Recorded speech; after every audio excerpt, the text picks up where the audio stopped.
Okay. I want to thank the leaders of the Korean Society of Environmental Biology and the organizers of this symposium, and especially the people that I've communicated with by email in recent weeks in preparation. I am delighted to have been invited to participate, and I sincerely regret that a health issue prevented me from boarding my plane yesterday to fly to South Korea. 50 years ago, after a decade of research in community ecology of tropical birds, I had an opportunity to initiate similar research on community ecology and stream fishes. Today will be a short story on the path that I followed in that effort, especially focusing on the application of the research results to innovative approaches to understand and protect water quality, waters, that is the biology of those waters. So my title today is Tectonic Change, Biology in the Transition from Water Quality to Ecological Health, where water quality was the dominant framework of water resource protection for most of the last century, and we're incorporating biology now in a more effective way for the future of protecting water resources for human society. A few simple truths to begin, and this is roughly an outline of some of the things I'm going to talk about. Water is essential to human and non-human life, and society must respond to threats to water resources. That I think we probably all could agree on immediately. One of the phrases that I started using a long time ago to try to articulate why what we were doing was not good enough to protect our water resources is clean water is not enough. And I implore people, please, to think of waters as living systems, not as a fluid, but as living systems. And my work, it seems from my perspective, focuses on three essential changes that were needed for us to do a better job in the 21st century protecting water resources, water resources for human society. The first of those is to measure the biology, not the water chemistry, but the biology. Biology is the ultimate integrator of everything that happens in the watershed. The second major area is to begin to do a better job of evaluating human activities in the broader sense of how humans influence the biology of waters. So again, that's stepping away from the primary focus on chemical pollutants to the larger array of human activities. And then third, we need to understand the interactions of biology and human activity and how they degrade water resources and how we can protect water resources from that. And then finally, very briefly, I'll talk a couple times about law, and we need to do a better job of enforcing the law, and we need to do a better job of having the law evolve so the laws will do a better job of protecting resources. We have had no major changes in water law in the United States in the last 35 or 40 years. We're still trying to work with what we started and tried to do 35 or 40 years ago. So the first legislation in the United States was passed by the Congress and signed by the President in 1899. It was called the Rivers and Harbors Act, or the Refuse Act. It focused on two problems that were widely recognized in coastal bays and on large rivers, wherever there were big cities and industrial and activity, shipping activity and so forth, because the level of domestic waste that was untreated in those waters combined with oil spills made polluted waterways that were no longer healthy for human society. That was the beginning of our water law. And for more than a century, the chemical pollutants have been the primary focus of water management in the United States. At least that was certainly true up till the 70s.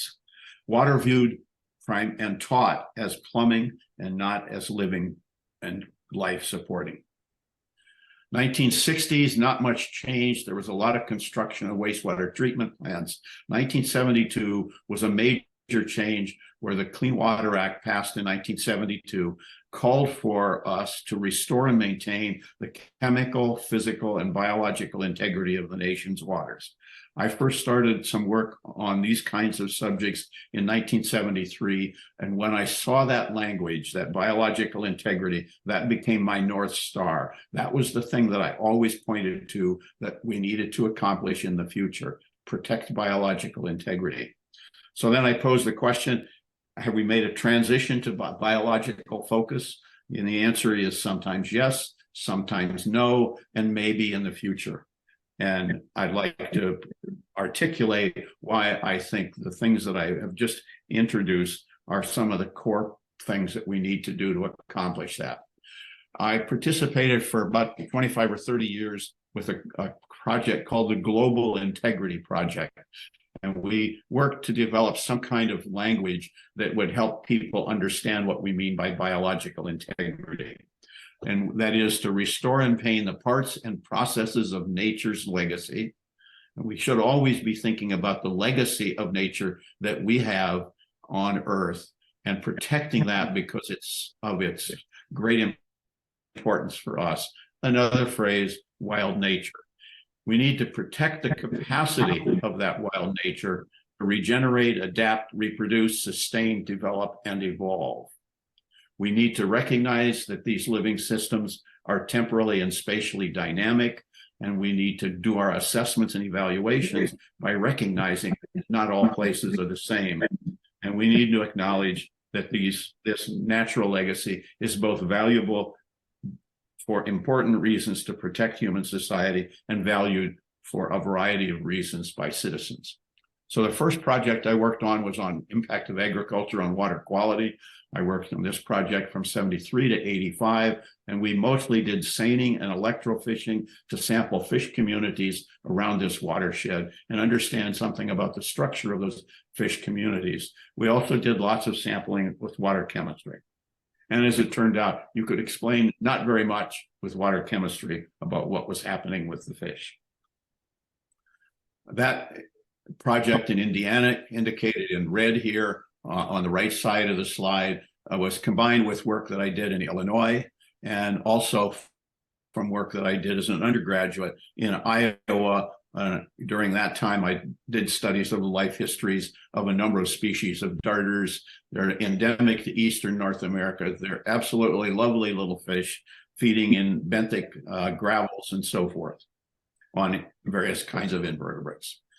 So the first point I would like to make here is that clean water is not enough, a phrase I've already used. We need to understand how human actions change aquatic biota. We need to measure and interpret the biological condition of that, and we need to document the relationships between human activity and biological condition. The first paper written on that is the one shown in the lower here, published in 1981. That paper is the most frequently cited paper in the 48 years history of this journal. Nothing has been published since then that comes close to having as many citations as this paper. And a companion paper on ecological perspective on water quality goals was also published in that same year. I draw attention to Rachel Carson's statement from 1963 in Silent Spring: no civilization can wage relentless war on life without destroying itself and without losing the right to be called civilized. That fisheries paper was a new approach, a new way of directly assessing the biological condition of waters. And Wayne Davis, an EPA official in the Water Division, wrote in 1999 that few events can transform the nature of a discipline as has the development and application of the original Index of Biological Integrity. And I called it IBI because I wanted to put emphasis on the biotic integrity aspect of it. There have been a number of people developed ways of measuring things in rivers, especially biologists, and many of them used their name and called it with their name or used some other things like that. I wanted it to be explicitly framed with the language of biotic integrity or biological integrity. After we finished that work in Illinois and Indiana, for the most part, I then had other people come in, work in my laboratory, and we worked over a wider range of areas. Here, this shows the work that we did for a 1984 paper throughout the Midwestern United States. 1986, we published an Illinois Natural History Survey special publication that Chris Yoder of Ohio EPA recently said to me, "This is the Bible of IBI development." I think that was true 40 years ago. There's a lot of stuff around now, but this, I think, is a publication that I'm very proud of. As a result of the publication of that 1981 paper, there were a variety of people in various states around the country that picked up and started using and testing and evaluating IBI. And in 1988, we came together at a special symposium at the American Fisheries Society and wrote another paper for fisheries that sort of captured the essence of the story from each of our geographical areas. Subsequently, I moved to the Pacific Northwest, and because of the large numbers of migratory salmonids, it's hard to work with fish in that area. So many of them are endangered. I then made a switch to using benthic invertebrates as my focal organism. And that's where the work out there that I developed by benthic IBI. And I also worked in Tennessee and Kentucky on reservoirs, trying to assess fish communities in reservoirs. And finally, one of my students worked in Japan. Eriko Morishita Rosano did work in Japan, both a master's and a PhD. And I'm now going to turn to several of the things that, in my view, come out of that work. There's too many of them to cover in one 40-minute period, but I'm going to try to show some illustrations and examples that come to another point that I will make with emphasis: be a good biologist. The most important thing we can do is be good biologists and understanding how we can make the signal and our understanding of biology more central to the way we protect public interest in water resources. By 1999, when this book was published, Restoring Life in Running Waters, less than 20 years after the 1981 paper, hundreds of scientists, thousands of papers, books, symposium proceedings, technical reports were from all over the world. We're testing, tuning, and most of all, advancing the science of biological monitoring and assessment. And I'm very pleased by that. This is just an example from the fisheries paper. The line that goes from left to right and goes up with the dots, that's the cumulative number of citations of that paper over the years. And I mentioned that before. It's something in the 4,200 to 4,500 citations. Finally, the current state of the art.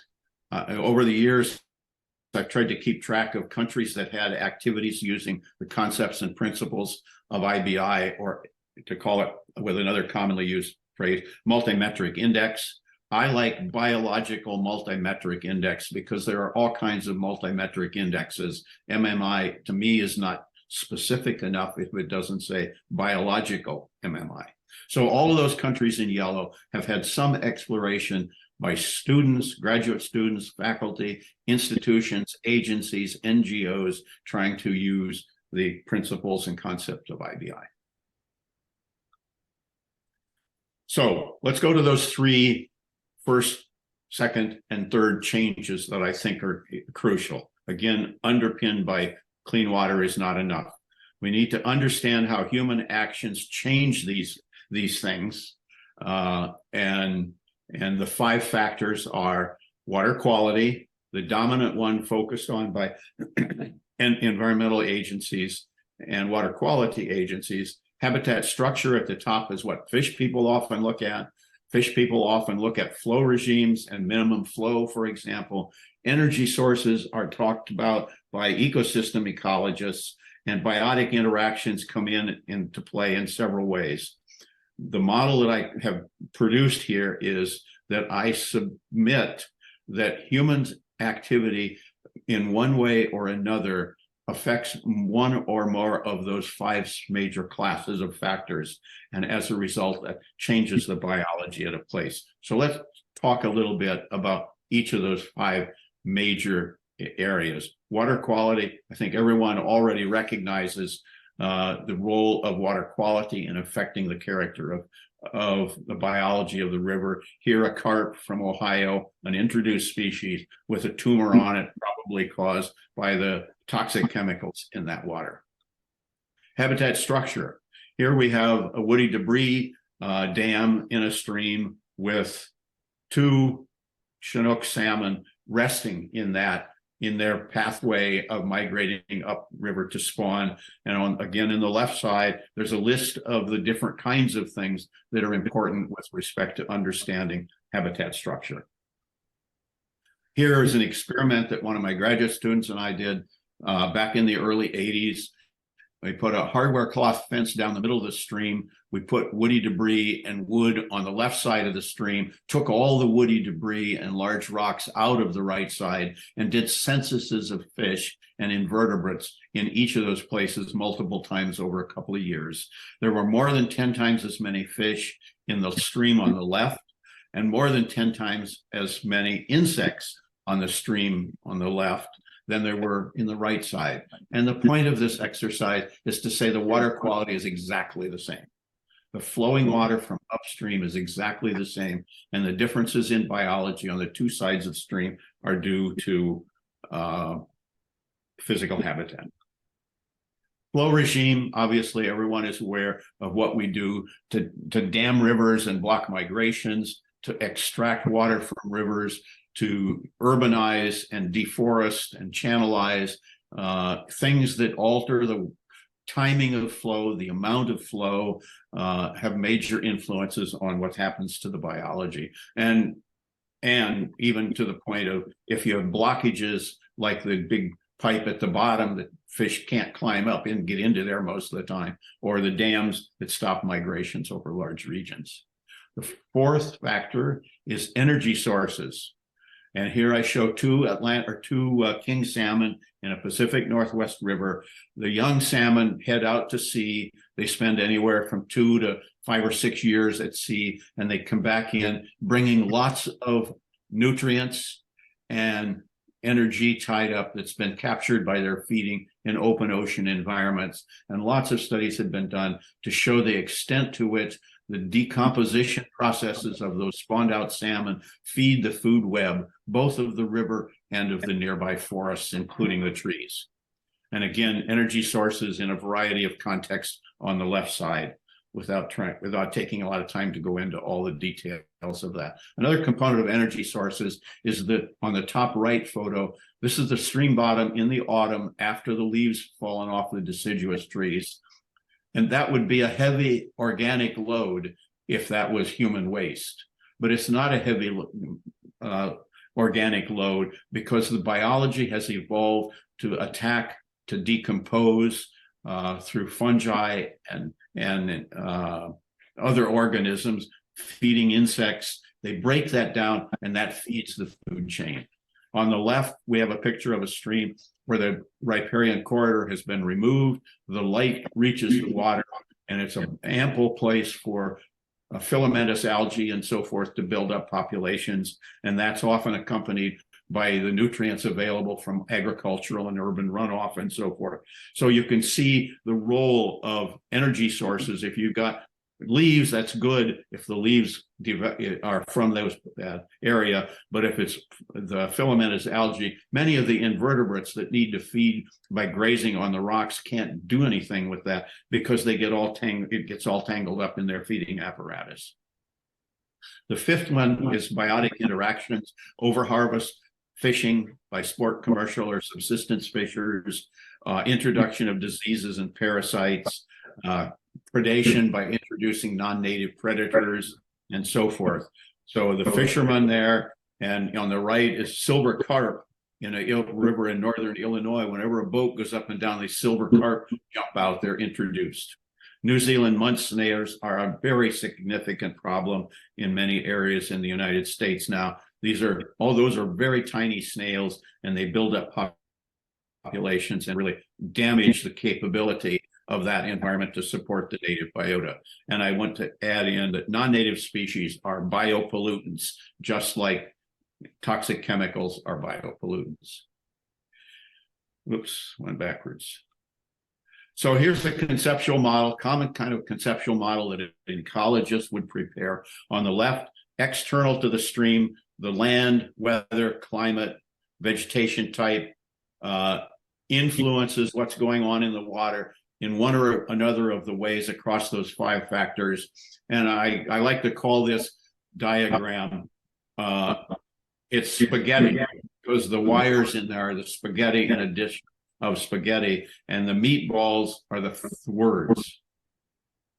And the product of the evolutionary and biogeographic processes in a region creates the biota. That biota is the benchmark or reference condition of biological integrity. It's not always easy to define because human activity has been abundant and pervasive, in fact, everywhere. But at least this gives us a benchmark kind of thing, sort of like the perfect vacuum of physicists as they try to understand the world of physics. Now we've changed from that to humans doing a bunch of things on the left side, both direct effects on the stream and its channel, or indirect effects as a result of changing land use. That affects one or more of those 5 factors. And the biological response is the changed biology that we need to measure and understand how it's changed relative to that benchmark or reference condition. So a 1-slide summary of this. Human activities alter one or more of the 5 factors with numerous biological consequences that degrade biological condition. The goal that I had at this point was to establish a monitoring and assessment protocol and an index to measure biological condition and protect biological integrity. Ohio EPA was an early adapter and developer of concepts that they could use in their rivers in the state of Ohio. And in this 1998 paper, they showed the different things that affect degradation, impair degradation, and they found that habitat alteration was the most important one that was, for all practical purposes, ignored in the United States in implementation of the Clean Water Act enforcement. There's organics, siltation, metals, flow alteration. Again, this is the array, and you can see the relative significance in this sample of 100 river miles. And many of these river miles, more than one of these was important. The second change, again, clean water is not enough. We measure and interpret biological condition. The problem that I face as I came to this recognition is someone should do that. Can I do that?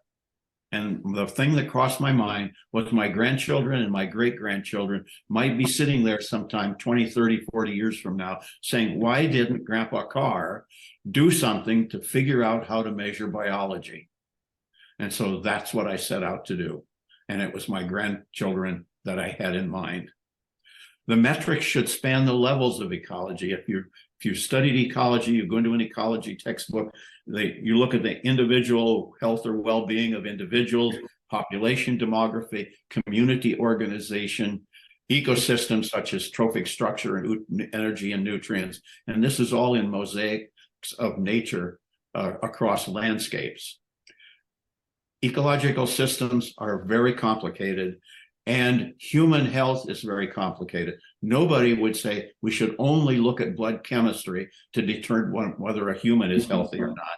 Nobody should say the only thing we need to look at in streams is to determine whether the water is polluted. We need to look at the variety of things affecting the water and their biology. So the lesson here is from human health, use a variety of indicators, and in a veterinary practice, you need to know the species of the animal that the person is telling you is ill.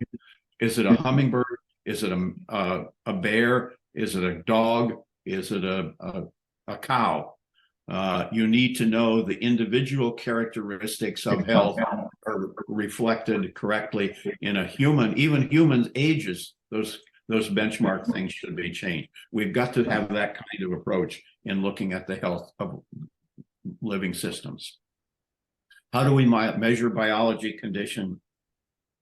And we have to do that always with the idea in mind of assessing and understanding that human influence changes. Now, I'm not the first one who've been trying to work on biology, and I'm obviously not the last one, because there's so many people doing it now in so many wonderful ways. Stephen Forbes in the late 1880s at the Illinois Natural History Survey sort of had the original conception that ultimately became what the ecosystem is. Kolkwitz and Marson in Berlin in 1909 developed the saprobic method of evaluating the biology of rivers, but that was focused on understanding human waste, the excess nutrients that come from human waste untreated in the water. Ruth Patrick was a wonderful pioneer in biological monitoring with algae and diatoms and so forth in the 1940s. So here's one of my important lessons. I probably said this once already. Be a good biologist. Focus on biological endpoints. Biology is the ultimate integrator of everything that's going on in the watershed, and you can read that biology as a signal, if you use it properly, to understand what's causing problems. We need to classify environment types. Just as we calibrate health of an individual is depend on their age, or depending on whether what kind of a pet or livestock you might have for a veterinarian. You employ the concept of reference condition, and we should learn and use natural history knowledge. The strongest abilities we have as biologists is to understand, to learn about the creatures and how they live. So that's the last of the components about being a good biologist. The first three I've already mentioned. The last one is sort of new. And I didn't really realize this as I was doing the Index of Biological Integrity, but this was an insight that people have had a lot of times. There's a consumer price index, the Dow Jones Industrial Average, Index of Leading Economic Indicators. Many of you may be familiar with APGAR, a method for scoring newborns with 5 different factors within 15 minutes, and then again a half an hour or so after they're born. And if there are certain dangers about their health, we'll detect that from using that method. And then that's all IBI is doing, is capturing that same kind of insight. So why is IBI useful? I've said a lot of things already that I think, and I'm just going to course through some of these. It's a powerful monitoring tool. It provides an ensemble of biological indicators that can be used and interpreted. In the early days of IBI, people said, well, you can't use that index. It's too complicated. And I say, you have to use it. And then you have to use the behavior of each of the metrics to use in the diagnosis. It gives us objectively defined benchmark or baselines. It's a rigorous empirical metric selection process. It has multiple uses in conservation, restoration, assessment, forensic analysis of what's causing the problem, management, and post-project evaluation. And it has a strong empirical base. We don't need to get into and try to resolve the higher order theoretical ecology debates that, as an ecologist, I love to participate in, but I want to know the biology, what's going on, not have somebody's theoretical idea dominate. So selective metrics should detect and define human influence, provide clear, consistent, relevant, and easily interpreted signal, describe site conditions, define bands of condition, employ rigorous sampling design, reflect dose-response curve relationships, and most important, it will not be perfect. People said the biology doesn't predict everything. And I say, yeah, of course it doesn't, because we haven't spent enough time doing it. The chemistry doesn't predict the biology of the river either, but we keep using it because it has utility. It will not be perfect, but it will be better if we do good biology and be good biologists. Metric selection is an empirical process, not a theoretical one. So the third thing is, how do we keep our focus on clean water is not enough, and the change necessary is to document relationships between human activity and biological condition.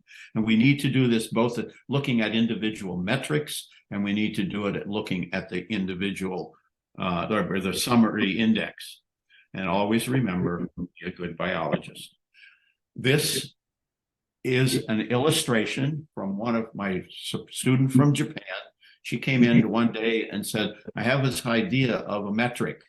And well, it's Klinger taxa-richness, and it has a very sophisticated scientific way of understanding what it is. You pick up a rock and shake it. The bugs that fall off are not Klingers. The bugs that don't fall off are Klingers. And so what you want to do is count the number of species of Klingers found in your biotic community. So here we have a dose response curve, human influence gradient from low human influence on the left, high human influence on the right. Klinger taxa-richness are counted, and there's a nice dose response curve. Klinger taxa-richness goes down. It's best at the sites that were in advance defined as the best stream sites in the river, and the ones the worst, they are right there at that end. A dose response curve. I'll come back to that. Here's another dose response curve, also sorted out by Erika Rosano. She counts the number of individuals that are legless, and I'll define that in a moment. And she calculates it as the percent of individuals in the community that are legless. What are legless? Tubificid and annelid worms, mussels, and related organisms to mussels, clams, and so forth.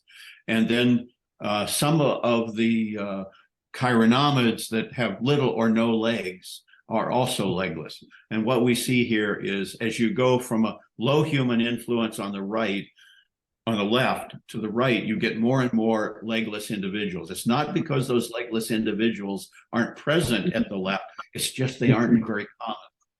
They are the things that are adaptable and can live in just about any kind of disturbance.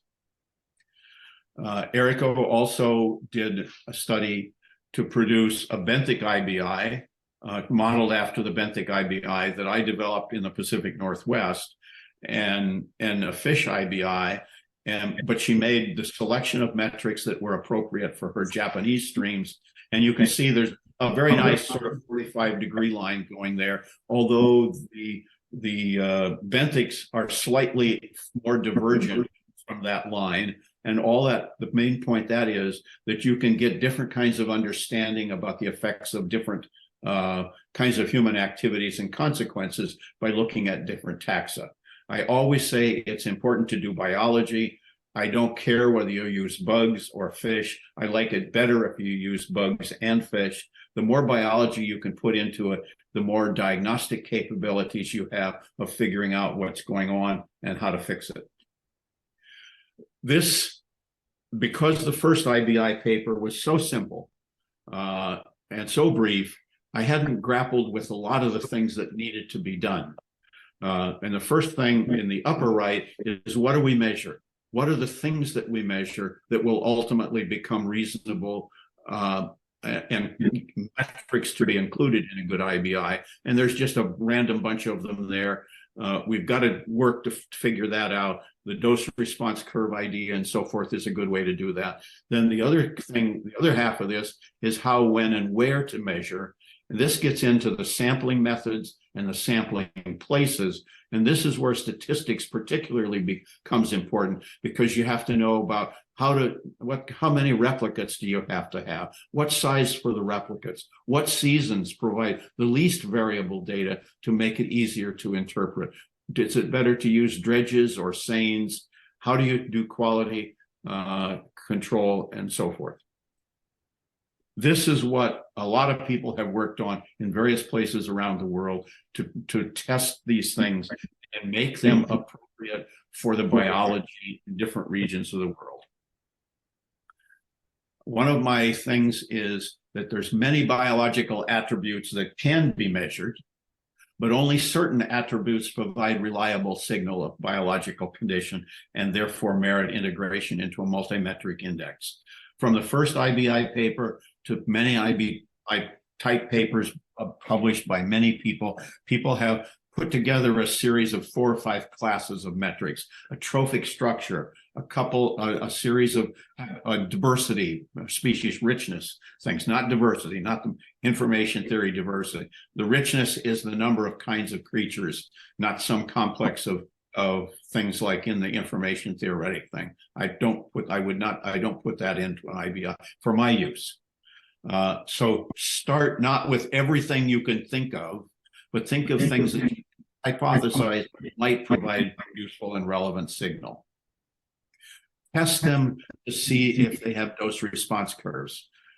Dose response curves comes from toxicology, where A is one compound, B is another compound, and mortality rate is higher at lower chemical levels in A than B. Or it can be two different species tolerance, dose response curves. So now I'm going to change the sort of tenor and tone in the 5 minutes or so that I have left. I'm going to use a series of example studies to illustrate how being a good biologist can be very helpful. The two streams here, if people were just going in and evaluating the physical habitat, they would almost certainly choose the bottom picture as the best stream, have higher quality fish community than in the one above, which has lawns on the left-hand side and going down to the side of the river, an incised channel. And so then we look at what the data is. The top stream is Thornton Creek in Northeast Seattle. It has a subbasin total impervious area, a measure of the magnitude of human activity. Subbasin total impervious area is 51 there. It's 55 in Miller Creek below. The local urban land cover is 89% in Thornton Creek, and the local urban land cover in Miller Creek is 45%. That would make one expect that the fish community would be better in the stream in the lower picture. But both of them have a BI in the scoring criteria that were used at that time, of very poor. Despite a fully vegetated riparian zone in this reach of Miller Creek, biological condition is identical to that in Thornton Creek. Now, there is a couple signs in the lower picture. If you look at the lower right hand, there's a sediment buildup along the gravels on the side, on the interior of that stream meander. We don't know exactly what is causing the biology to be bad here, but we think we know, and that is this is the stream that drains SeaTac Airport. It's the stream that receives many of the kinds of toxicants that come out of the operation of an airport from the de-icing fluids that are put on and things like that. We don't have scientific evidence, but that was how we would, if we were doing this, we would then go in and do the studies that were necessary to figure out if that's what was the problem. Here's an example of a study. This was done on the Auglaize River in Ohio. And what they decided to do in this largely agricultural watershed, they set about to improve agricultural tillage practices. And at the top, there are some numbers. No-till means there's no tillage, or conservation tillage, not very much heavy equipment going in and plowing and things like that. So in 85, less than 5% of the watershed had tillage. By 91, 38% had tillage. And by 2000, greater than 90% of the watershed had ag practices on 90% of the land. And you can see the IBI increase from the area below the small dashed line, which is out of compliance with the Clean Water Act. Between 40 and 50 is in compliance with the Clean Water Act, but only marginally good quality. And by the 2000, some of the river segments there were getting up into the excellent warm water habitat. That is coming into the line with the condition that you would expect in a relatively minimum disturbance. Another example, again, I'm just going to course through some graphs. This is a graph of number of individuals in the sample and percent impervious area. And a lot of people want to put in the number of individuals as a good measure. In 94, that's like a shotgun blast. There's no dose response curve there. 95, it's like a shotgun blast. Population size is not a very good measure, in my opinion and in my experience. Population is the most variable thing in biology. It's hard to control and understand what the patterns that cause that. It doesn't make a very good metric. I think I mentioned that well. And here, this is the original 12 metric IBI. The third one from the bottom is number of individuals. That was a mistake. If I were doing it over right now, that one would disappear. This graph is designed to show you that the dose response curve for species at the top declines systematically all the way across the gradient. And darters and sunfishes and suckers and intolerant species are best as indicators in the best water resource landscape condition. Other things like sunfish and omnivores. The omnivores become more abundant because they're opportunistic feeders, in contrast to the intolerants, which are more attuned to the best places. And hybrids and diseases are also a good example, but they're only really good indicators when you get into the sort of disaster end of the spectrum. A number of different studies, and I pulled this one. It's better than one that I used many years ago, a similar study, because it's so nice and colorful. Here we see that the biology was impaired in 50% of the sites, but not detected by any chemical measures that were done. The green shows concordance between chemistry and biology. The blue is neither biology nor chemistry was impaired. And the chemistry was impaired, but not the biology in the 3%. So again, by looking at what you learn by adding different kinds of information. Okay, that's my 40 minutes of time. We've studied this with lots of taxonomic groups in lots of different habitats. Here's the county that I live in now, showing the condition of the water in their areas. Let me close out with a quote from a law professor colleague of mine at the University of Washington. We are consistently told our vision is poor, our knowledge is weak, our science is bad, our funds are short, our regrets are deep, our laws are inadequate. The reality is the only thing we're short on is political gumption and leadership. And that's what I'm hoping. And so far, I feel positive that the kinds of things that I've talked about today has helped us empower citizens and help those citizens to try to put more pressure on leaders to have more political gumption. So in summary, clean water is good, living waters are better. And the ancient secret of the Bushman is a final lesson. We don't govern water, water governs us. Thank you very, very much.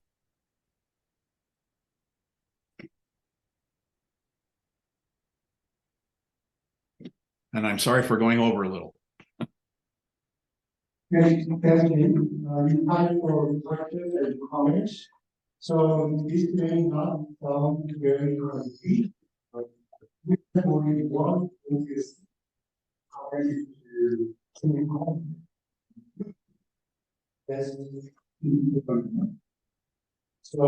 if you have a question, please raise your hand. We call forward the call for that. You also can throw a question question. So we have at least translators to translate the question.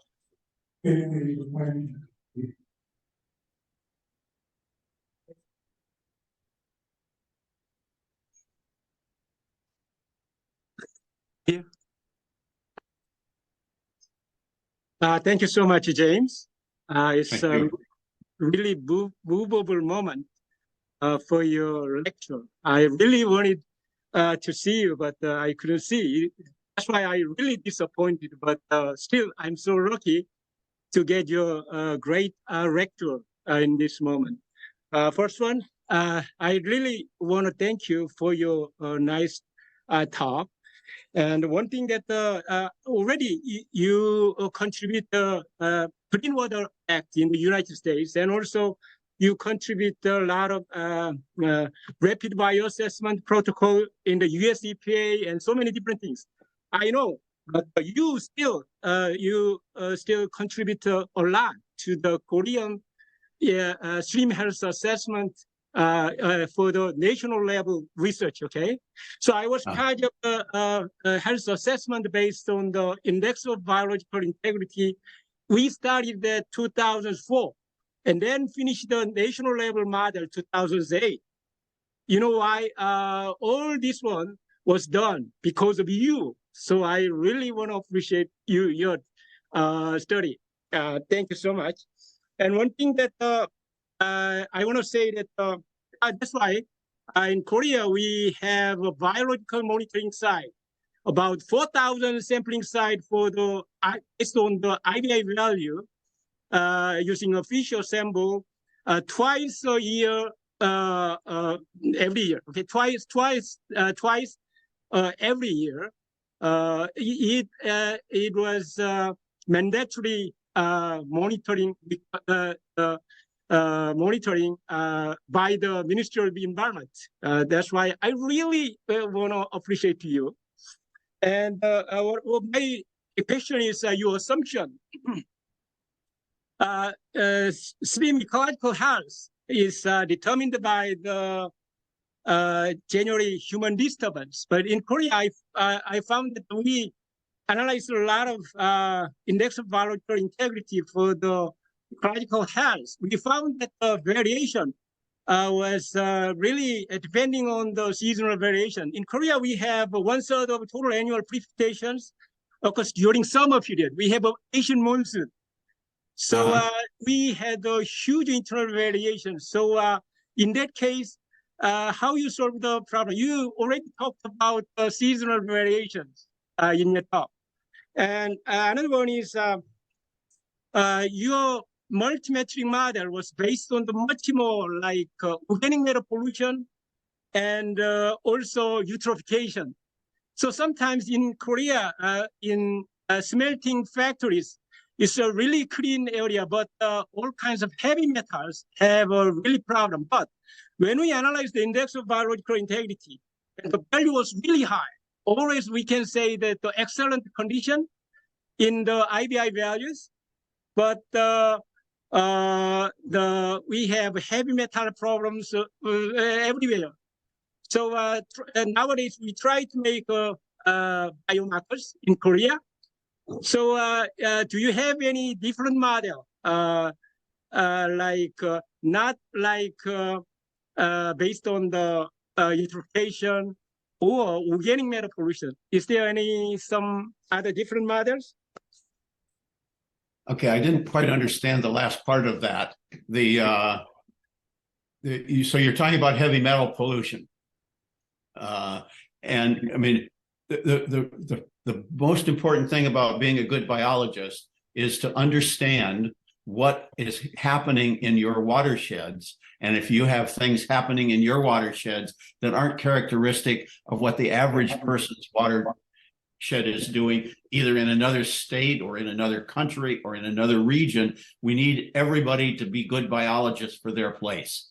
That's to learn and understand the natural history of their place. That's number one. And then number two is to learn and understand and identify what kinds of activities humans have that are affecting that. You can't use the same set of activities that somebody else found in England because it's different in Korea, or it's different in Panama, or it's different in Washington State. So you've got to be a good biologist about the biology, the natural history in your place, about the human activities in your place and how they relate to each other, and find the best signal to understand and interpret. Okay. Thank you so much. Yeah, thank you. We have one more question. Here. Right, I think it's time to wrap up the first Plenary lecture. Once again, on behalf of our society, I really appreciate you what we all gave to about scientific progress made by Karr for clean water and key high being good biologists, especially. Thank you so much. Thank you.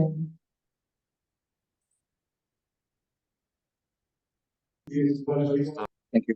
Thank you. Thank you, Jennifer. So I will inform you the